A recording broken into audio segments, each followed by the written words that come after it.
La Bible en un an, le 19 octobre, le livre de Job, chapitre 20, verset 1 au chapitre 22, verset 30. Le livre des psaumes, chapitre 88, verset 1 à 19. Le livre des proverbes, chapitre 25, versets 27 et 28. La première épître de Paul à Timothée, chapitre 6, versets 2b à 21. Le livre de Job, chapitre 20.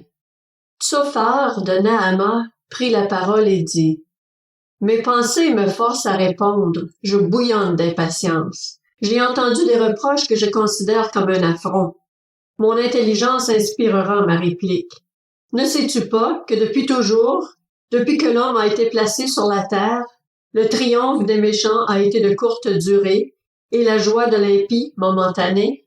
Même s'il s'élevait jusqu'au ciel et si sa tête touchait les nuages, il disparaîtra définitivement comme ses excréments, et ceux qui le voyaient diront: Où est-il? Il s'envolera comme un rêve, et on ne le trouvera plus. Il disparaîtra comme une vision nocturne. L'œil qui le regardait ne le regardera plus. L'endroit qu'il habitait ne l'apercevra plus.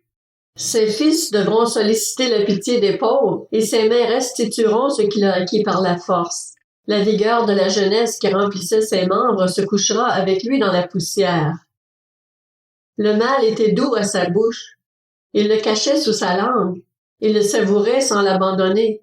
Il le retenait au milieu de son palais, mais sa nourriture se transformera dans ses intestins. Elle deviendra à l'intérieur de lui un venin de vipère. Il a englouti des richesses, il les vomira. Dieu les chassera de son ventre. Il a sucé du venin de vipère, la langue du cobra le tuera. Qu'il ne fixe plus les regards sur les ruisseaux, sur les rivières, sur les torrents de miel et de lait caillé. Il rendra ce qu'il a péniblement acquis et n'en profitera plus. Il restituera toute la fortune de son commerce et n'en jouira plus. En effet, il a opprimé et abandonné les pauvres. Il s'est approprié des maisons au lieu d'en construire. Son appétit n'a pas connu de limite. Dans son avidité, il ne laissait rien échapper. Rien n'était soustrait à sa voracité. C'est pourquoi son bien-être ne durera pas. Au milieu de l'abondance, il sera dans la détresse. Les coups de tous les malheureux s'abattront sur lui. Pour lui remplir le ventre, Dieu enverra sur lui sa colère ardente. Il la fera pleuvoir sur lui et l'en rassasiera. S'il échappe à l'armure de fer, l'arc de bronze le transpercera. S'il arrache de son dos une flèche ou une lame étincelante de son ventre, il sera en proie aux terreurs de la mort. Toutes les calamités sont réservées à ses trésors. Il sera brûlé par un feu que personne n'attise et qui dévorera ce qui restera dans sa tente. Le ciel dévoilera sa faute et la terre se dressera contre lui. Les biens amassés dans sa maison seront balayés et seront emportés le jour de la colère de Dieu. Telle est la part que Dieu réserve aux méchants. Tel est l'héritage que Dieu lui destine. Le livre de Job, chapitre 21. Job prit la parole et dit: Écoutez attentivement mon propos. Donnez-moi seulement cette consolation. Permettez-moi de parler et quand j'aurai parlé, tu pourras te moquer. Est-ce contre un homme que ma plainte est dirigée? Et pourquoi mon esprit ne serait-il pas à bout de patience? Tournez-vous vers moi, soyez stupéfaits, puis mettez la main sur votre bouche. Quand je pense à cela, je suis terrifié et un tremblement s'empare de mon corps. Pourquoi les méchants vivent-ils? Pourquoi les voit-on vieillir et même développer leur force? Ils voient leur descendance s'affermir à leur côté, leurs rejetons prospèrent sous leurs yeux. Dans leur maison règne la paix, sans aucune peur. Le bâton de Dieu ne vient pas les frapper. Leurs taureaux transmettent leur sperme à coup sûr, leurs vaches mettent bas et n'avortent pas. Ils laissent courir leurs enfants comme des brebis, et leurs jeunes garçons peuvent gambader librement. Ils chantent au son du tambourin et de la harpe, ils se réjouissent au son des instruments à vent. Ils finissent leur jour dans le bonheur, et ils descendent en un instant au séjour des morts. Pourtant, ils disaient à Dieu: Éloigne-toi de nous, Nous ne désirons pas connaître tes voies. Qu'est donc le Tout-Puissant pour que nous le servions? Que gagnerons-nous à lui adresser nos prières? Certes, leur bonheur ne dépend pas d'eux-mêmes. Ainsi, les projets des méchants sont bien loin de moi. Cependant, arrive-t-il souvent que leurs lampes s'éteignent, que la misère s'abatte sur eux, que Dieu leur distribue leur part en fonction de sa colère, qu'ils soient pareils à la paille emportée par le vent, à la balle enlevée par le tourbillon? Est-ce au fils du méchant que Dieu réserve le malheur? C'est le méchant lui-même que Dieu devrait punir pour qu'il le reconnaisse. C'est lui qui devrait contempler sa propre ruine. C'est lui qui devrait être touché par la fureur du Tout-Puissant. En effet, que lui importe ce que deviendra sa famille, quand le nombre de mois qui lui reste à vivre est abrégé? Est-ce à Dieu qu'on enseignera la connaissance? C'est lui qui gouverne les êtres célestes. L'un meurt au milieu du bien-être, dans une tranquillité totale et dans l'insouciance, alors que ses récipients sont remplis de lait et ses os pleins de moelle. L'autre meurt dans l'amertume, sans avoir goûté au bonheur.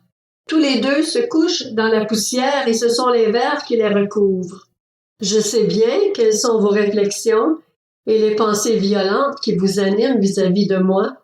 Vous dites, où est la maison du grand homme? Où est la tente qu'habitaient les méchants? N'avez-vous pas interrogé les voyageurs? Allez-vous négliger leurs témoignages? Lorsque vient la misère, celui qui fait le mal est épargné. Lorsque la colère déferle, il y échappe. Qui lui reproche en face sa conduite? Qui lui rend ce qu'il a fait? Quand il est emmené au cimetière, on veille sur l'emplacement de sa tombe. Les mottes de la vallée sont légères pour lui. Chacun se joint au cortège qui le suit. Une foule innombrable le précède. Pourquoi donc m'offrir des consolations sans consistance? Vos réponses ne sont que tromperies. Le livre de Job, chapitre 22. Éliphaz de Théman prit la parole et dit: Un homme peut-il être utile à Dieu? Non. Le sage n'est utile qu'à lui-même. Cela fait-il particulièrement plaisir au Tout-Puissant que tu sois juste? Si tu es intègre dans ta conduite, qui gagne-t-il? Est-ce à cause de ta piété qu'il te corrige, qu'il entre en jugement avec toi? N'as-tu pas fait beaucoup de mal? Tes fautes ne sont-elles pas sans limite?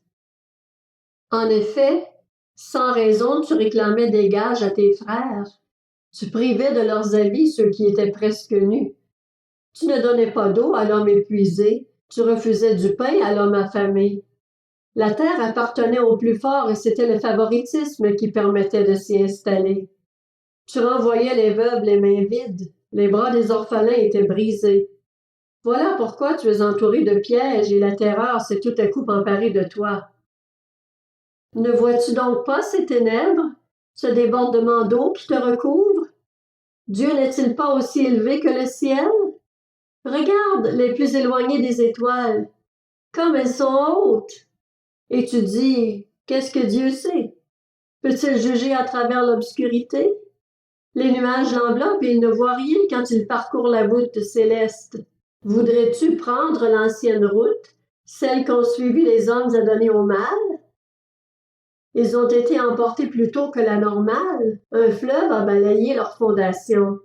Ils disaient à Dieu, éloigne-toi de nous. En effet, que pourrait faire pour eux le Tout-Puissant? Pourtant, lui, il avait rempli de bien leur maison. Combien les projets des méchants sont loin de moi. Les justes le verront et se réjouiront, et l'innocent se moquera d'eux. Voilà nos adversaires qui disparaissent. Voilà leur richesse dévorée par le feu. Réconcilie-toi avec Dieu, sois en paix avec lui. C'est ainsi que tu connaîtras le bonheur. Accepte donc l'enseignement qui vient de sa bouche et mets ses paroles dans ton cœur. Tu seras restauré si tu reviens au Tout-Puissant, si tu éloignes l'injustice de ta tente. Jette l'or dans la poussière, l'or d'Ophir parmi les cailloux des torrents, et le Tout-Puissant sera ton or, ta réserve d'argent. Alors tu feras du Tout-Puissant tes délices, tu lèveras ton visage vers Dieu. Tu le prieras et il t'exaucera, et tu accompliras tes vœux. Tu prendras une décision et tu la verras se concrétiser. La lumière brillera sur tes chemins. Quand viendra l'abaissement, tu diras « Debout ». Dieu sauvera celui qui est humble. Il délivrera même le coupable, qui devra sa délivrance à la pureté de tes mains. Le livre des Psaumes, chapitre 88. Chant, psaume des descendants de Cori. Au chef de chœur, à chanter sur la flûte. Cantique d'Éman, l'Ezrachite. Éternel, Dieu de mon salut, jour et nuit j'écris devant toi. Que ma prière parvienne jusqu'à toi. Prête l'oreille à mes supplications, car mon âme est saturée de malheur, et ma vie s'approche du séjour des morts. On me compte parmi ceux qui descendent dans la tombe, je suis comme un homme qui n'a plus de force. Je suis étendu parmi les morts, semblable à ceux qui sont tués et couchés dans la tombe, à ceux dont tu ne te souviens plus et qui sont séparés de toi. Tu m'as jeté dans un gouffre profond, dans les ténèbres, dans les abîmes. Ta fureur pèse lourdement sur moi, et tu m'accables des vagues de ta colère. Tu as éloigné mes intimes de moi, tu as fait de moi un objet d'horreur pour eux. Je suis enfermé et je ne peux pas sortir. Mes yeux sont usés par la souffrance. Tous les jours je fais appel à toi, Éternel. Je tends les mains vers toi. Est-ce pour les morts que tu fais des miracles? Les défunts se lèvent-ils pour te louer? Parle-t-on de ta bonté dans la tombe, de ta fidélité dans le gouffre de perdition? Tes miracles sont-ils connus dans les ténèbres et ta justice au pays de l'oubli? Et moi, c'est toi, Éternel, que j'appelle au secours. Le matin, ma prière s'adresse à toi. Pourquoi, Éternel, me rejettes-tu? Pourquoi me caches-tu ton visage? Je suis malheureux et mourant depuis ma jeunesse. Je subis tes terreurs et je suis bouleversé. Tes fureurs passent sur moi, tes terreurs me réduisent au silence. Elles m'encerclent tout le jour comme de l'eau, elles me cernent de tous côtés. Tu as éloigné mes amis et mes proches de moi. Mes intimes, ce sont les ténèbres. Le livre des Proverbes, chapitre 25. Il n'est pas bon de manger trop de miel, mais rechercher la gloire des autres est un honneur. Une ville démantelée, sans murailles, voilà ce qu'est l'homme qui n'est pas maître de lui-même. La première épître à Timothée, chapitre 6. Enseigne ces choses et recommande-les. Si quelqu'un enseigne une autre doctrine et ne s'attache pas aux saintes paroles de notre Seigneur Jésus-Christ et à l'enseignement qui est conforme à la piété, il est aveuglé par l'orgueil, il ne sait rien. Il a la maladie des controverses et des querelles de mots. C'est de là que naissent les jalousies, les disputes, les calomnies et les mauvais soupçons, les discussions violentes entre les hommes à l'intelligence corrompue, privés de la vérité, qui croient que la piété est une source de profit. Éloigne-toi de telles personnes. La piété est pourtant une grande source de profit quand on se contente de ce que l'on a. En effet, nous n'avons rien apporté dans le monde et il est évident que nous ne pouvons rien en apporter. Sinon, nous avons de la nourriture et des vêtements, cela nous suffira. Quant à ceux qui veulent s'enrichir, ils tombent dans la tentation, dans un piège et dans une foule de désirs stupides et nuisibles, qui plongent les hommes dans la ruine et provoquent leur perte. L'amour de l'argent est en effet à la racine de tous les maux. En s'y livrant, certains se sont égarés loin de la foi et se sont infligés eux-mêmes bien des tourments.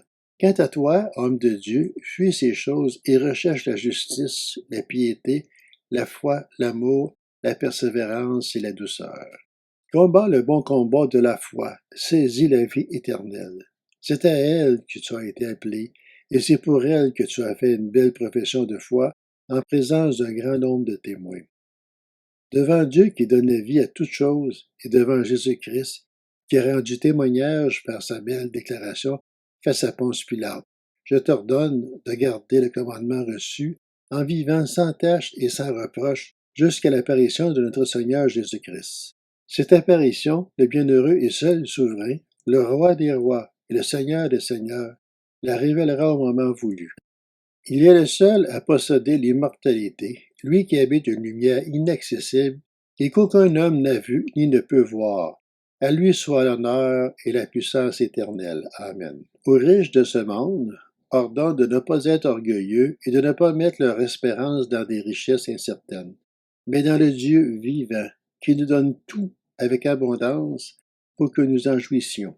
Ordonne-leur de faire le bien, d'être riches en belles œuvres, de se montrer généreux, prêts à partager. Ils s'assureront ainsi en guise de trésor de bonnes fondations pour l'avenir, afin de saisir la vie éternelle. Cher Timothée, garde le dépôt qui t'a été confié, évite les bavardages profanes et les objections de la pseudo-connaissance. En s'y engageant, certains se sont détournés de la foi. Que la grâce soit avec toi.